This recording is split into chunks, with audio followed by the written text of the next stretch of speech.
Hello दोस्तों, स्वागत है आपका हमारे चैनल में। कैसे हैं आप सब? उम्मीद करता हूं सब बढ़िया होंगे। आज हम फिर आपके लिए लेकर आए हैं एक शानदार वीडियो जिसमें हम जानने वाले हैं बौद्ध धर्म के इतिहास और उससे जुड़ी हर एक रहस्य के बारे में। देश और दुनिया में अलग अलग धर्म के लोग रहते हैं। भारत में भी विभिन्न धर्मों के लोग निवास करते हैं। दुनिया का तीसरा सबसे बड़ा धर्म बौद्ध धर्म माना जाता है। इस धर्म के लोग अधिकतर चीन, कोरिया, जापान, श्रीलंका, भारत आदि देशों में रहते हैं। बौद्ध धर्म की उत्पत्ति ईसाई और इस्लाम धर्म से पहले हुई थी। आइए दोस्तों जानते हैं त्रिपिटक ग्रंथ के अनुसार बौद्ध धर्म का इतिहास और कुछ महत्वपूर्ण बातें। दोस्तों, वीडियो शुरू करने से पहले बौद्ध धर्म के बारे में हम जानें उससे पहले आपको हम थोड़ी गहराई में लेकर चलेंगे और उसके लिए आपको चैनल को लाइक और सब्सक्राइब करना होगा। बौद्ध धर्म एक प्राचीन भारतीय धर्म है। बताया जाता है कि 2600 वर्ष पहले इसकी स्थापना भगवान बुद्ध ने की। ये दक्षिण और दक्षिण पूर्वी एशियाई देशों के महत्वपूर्ण धर्मों में से एक है।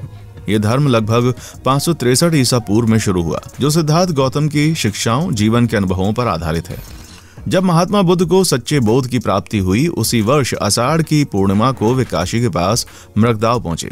दोस्तों, ये बात भी जानने को मिलती है कि वहीं पर उन्होंने सबसे पहले धर्मोपदेश दिया, जिसमें उन्होंने लोगों से मध्यम वर्ग अपनाने के लिए कहा। साथ में इस बात का उल्लेख है कि 4 आर्य सत्य अर्थात दुख, उसके कारण निवारण के लिए अष्टांगिक मार्ग सुझाया, अहिंसा पर जोर दिया और यज्ञ, कर्मकांड और पशु बलि की निंदा की। आपकी जानकारी के लिए बता दें, भगवान बुद्ध को गौतम बुद्ध, सिद्धार्थ और तथागत के नाम से भी जाना जाता है। बुद्ध के पिता का नाम कपिलवस्तु था। वो राजा शुद्धोधन थे और इनकी माता का नाम महारानी महामाया देवी था। बुद्ध की पत्नी का नाम यशोधरा था और उनके पुत्र का नाम राहुल था। भगवान बुद्ध का जन्म वैशाख माह की पूर्णिमा के दिन नेपाल के लुम्बिनी में ईसा पूर्व 563 को हुआ। इसके अलावा इसी दिन 528 ईसा पूर्व उन्होंने भारत के बोध गया में सत्य को जाना और इसी के साथ इस दिन 483 ईसा पूर्व को 80 वर्ष की उम्र में भारत के कुशीनगर में उन्होंने प्राण त्यागे। अगर उनके इतिहास की बात करें तो बौद्ध धर्म भारत की श्रमण परंपरा से निकला धर्म और दर्शन है। इसके संस्थापक भगवान बुद्ध शाक्य मुनि यानी गौतम बुद्ध थे। बुद्ध राजा शुद्धोधन के पुत्र थे और उनका जन्म लुम्बिनी नामक ग्राम नेपाल में हुआ। वे 6वीं से 5वीं शताब्दी ईसा पूर्व तक जीवित थे। उनके गुजरने के बाद अगली 5 शताब्दियों में बौद्ध धर्म पूरे भारतीय उपमहाद्वीप में फैला और अगले 2000 सालों में मध्य पूर्वी और दक्षिण पूर्वी जम्बू महाद्वीप में फैल गया। आज बौद्ध धर्म में 3 प्रमुख संप्रदाय हैं, थेरवाद, महायान और वज्रयान। बौद्ध धर्म में 35 करोड़ से अधिक लोग मानते हैं कि ये दुनिया का चौथा सबसे बड़ा धर्म है। गौतम बुद्ध ने जिस ज्ञान की प्राप्ति की थी उसे बोधि कहते हैं। माना जाता है कि बोधि पाने के बाद से ही संसार से छुटकारा पाया जा सकता है। दोस्तों, क्या आप जानते हैं कि बौद्ध धर्म में आस्था रखने वाले लोगों के लिए बुद्ध पूर्णिमा बहुत ही पवित्र त्योहार होता है। वैशाख महीने की पूर्णिमा को ही बुद्ध पूर्णिमा कहते हैं।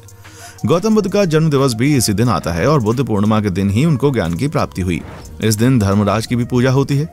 बुद्ध पूर्णिमा के दिन दान पुण्य करना शुभ माना जाता है। शास्त्रों के अनुसार बुद्ध पूर्णिमा के दिन नदियों तथा पवित्र सरोवरों में स्नान करना लाभकारी होता है। मान्यता के अनुसार बुद्ध को विष्णु का 9वां अवतार भी माना जाता है।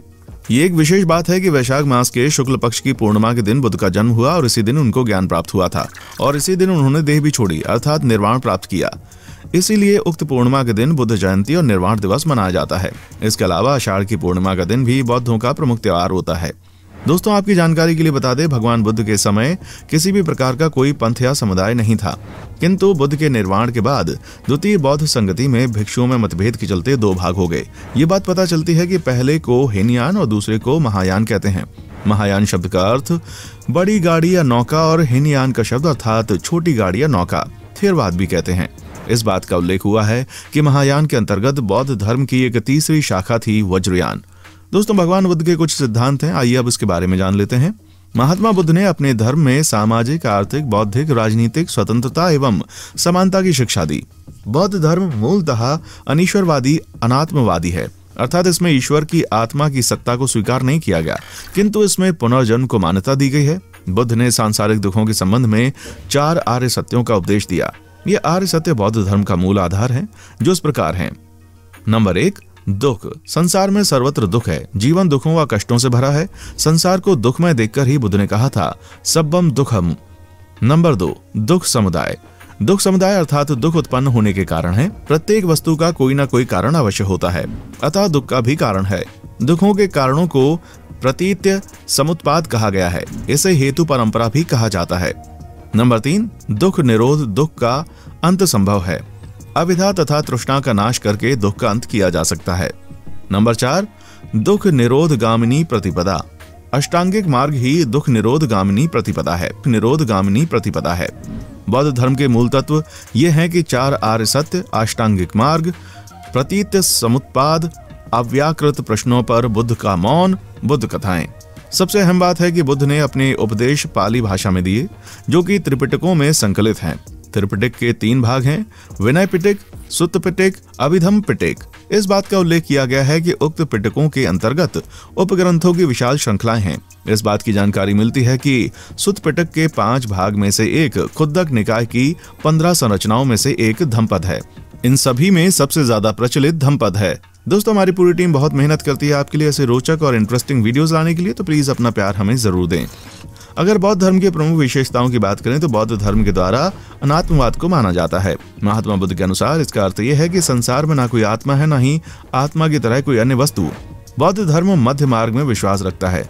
पशुओं और अहिंसा की रक्षा पर बौद्ध धर्म जोर देता है। महात्मा बुद्ध के अनुसार मानव स्वयं अपने भाग्य का निवारण करने वाला होता है, इसलिए बौद्ध धर्म वेदों और ईश्वर की प्रमाणिकता पर विश्वास नहीं करता। बौद्ध धर्म की सारी शिक्षा का सारांश 4 आर्य सत्य में मिलता है। अब बात करते हैं बुद्ध तीर्थ स्थल के बारे में। लुम्बिनी, बोधगया, सारनाथ, कुशीनगर, ये 4 प्रमुख बौद्ध तीर्थ स्थल हैं, जहां विश्व भर में बौद्ध अनुयायी बौद्ध त्योहारों पर इकट्ठा होते हैं। लुम्बिनी तीर्थ नेपाल में है। इस बात का उल्लेख किया गया है कि बोधगया भारत के बिहार में है। सारनाथ भारत के उत्तर प्रदेश में काशी के पास है और कुशीनगर उत्तर प्रदेश के गोरखपुर के पास एक जिला है। बुद्ध के प्रमुख गुरु थे आदि गुरु आलार काला। ज्ञान की तलाश में सिद्धार्थ घूमते घूमते आलारा कालाम और उद्दक रामपुत्र के पास पहुंचे। उनसे उन्होंने योग साधना सीखी। कई महीने तक योग करने के बाद भी जब ज्ञान की प्राप्ति नहीं हुई तो उन्होंने उरुविला पहुंचकर वहां घोर तपस्या की। 6 साल बीत गए तपस्या करते हुए। सिद्धार्थ की तपस्या सफल नहीं हुई। तब एक दिन कुछ स्त्रियां किसी नगर से लौटते हुई वहां से निकली जहां सिद्धार्थ तपस्या कर रहे थे। उनका एक गीत सिद्धार्थ के कान में पड़ा, वीणा के तारों को ढीला मत छोड़ दो, ढीला छोड़ देने से उनका सुरीला स्वर नहीं निकलेगा, पर तारों को इतना कसो भी मत कि वो टूट जाएं। बात सिद्धार्थ को जच गई। वो मान गए कि नियमित आहार विहार से ही योग सिद्ध होता है। अति किसी बात की अच्छी नहीं होती। किसी भी प्राप्ति के लिए मध्यम मार्ग ही ठीक होता है। बस फिर क्या था, कुछ ही समय के बाद ज्ञान प्राप्त हो गया। आनंद नामक एक शख्स थे जो बुद्ध और देवदत्त के भाई थे और बुद्ध के 10 सर्वश्रेष्ठ शिष्यों में से एक हैं। ये लगातार 20 वर्षों तक बुद्ध की संगत में रहे। इन्हें गुरु का सर्वप्रिय शिष्य माना जाता था। आनंद को बुद्ध के निर्वाण के पश्चात प्रबोधन हुआ। वो अपनी स्मरण शक्ति के लिए प्रसिद्ध थे। दोस्तों, आपके मन में ये भी सवाल आया होगा कि बौद्ध शिक्षा प्रणाली क्या रही होगी। तो बता दें, बौद्ध शिक्षा प्रणाली बुनियादी जीवन के आधार पर विकसित की गई थी। ये शिक्षा छात्र के नैतिक, मानसिक और शारीरिक विकास पर आधारित होती है। ये छात्रों को संघ के नियमों की ओर मोड़ता है और उनका पालन करने के लिए मार्गदर्शन कराता है। 5वीं शताब्दी ईसा पूर्व में वापस बौद्ध शिक्षा मूल रूप से भगवान बुद्ध द्वारा सिखाई गई थी और इसकी प्रमुख विशेषता यह है कि ये मठवासी है और सभी जातियों को शामिल करता है। भारत में उस समय जाति व्यवस्था व्यापक रूप से प्रचलित थी। बौद्ध शिक्षा प्रणाली का केंद्रीय उद्देश्य एक बच्चे के व्यक्तिगत व सर्वांगीण और समग्र विकास को सुगम बनाना है, चाहे वो बौद्धिक और नैतिक विकास के साथ साथ शारीरिक और मानसिक हो। यहाँ भारत में बौद्ध शिक्षा प्रणाली की 8 प्रमुख विशेषताएं हैं। शिक्षा का उद्देश्य निर्वाण प्राप्त करना और उसी के अनुसार पूरी व्यवस्था को स्थापित करना। इस प्रकार की शिक्षा मुख्य रूप से मठों, विहारों और मठों से प्राप्त की जाती है। इस प्रणाली का प्रबंधन भिक्षुओं द्वारा होता है। श्रमणों और भिक्षुओं का मठवासी जीवन हमेशा भारत का हिस्सा रहा है।